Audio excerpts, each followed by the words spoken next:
Leo Shakahola, serikali yazinduka usingizini. That's correct. I share what Taifa Leo has said because as my colleague has said here, Aisha Jumwa mentioned, Honorable Aisha Jumwa mentioned this, sent an alarm. She's a leader. She sent an alarm in 2018. There's something going on here. And so one of the things I was writing here is that, a chief and an assistant chief, they always know who has died, who is sick, who is being buried. Where was the chief? Where was the local administration?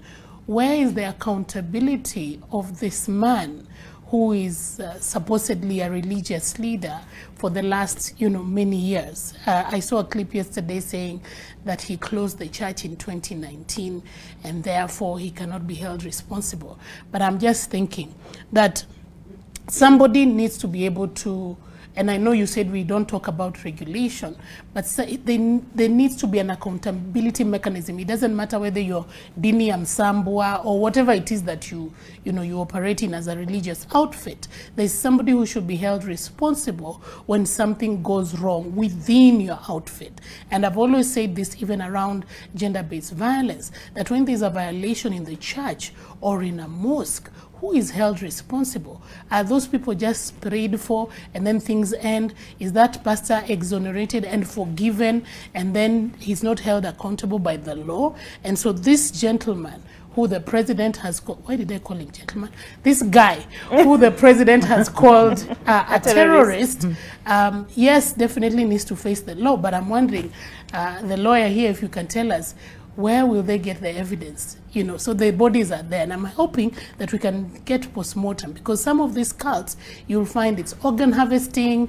I saw that in a particular cult in Nigeria, and so these people might not even have starved to death. So let's wait for the post-mortems to see exactly what happened, because 73 bodies, that's a massacre. And that should not be acceptable.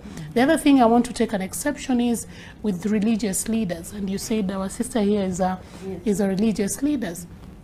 How come we don't also, us as religious leaders, sound an alarm early enough? Are we afraid to call out each other to say, excuse me, I don't think this is right? Calling out about, because these souls will be lost because somebody kept quiet. And therefore, I'm challenging the religious leaders. Why did you keep quiet for so long when lives are being lost? Lastly, most of these people were adults dragging in their children to this particular cult. So the children in this case had no other way. My son will follow, up to a certain age, will follow what I tell them.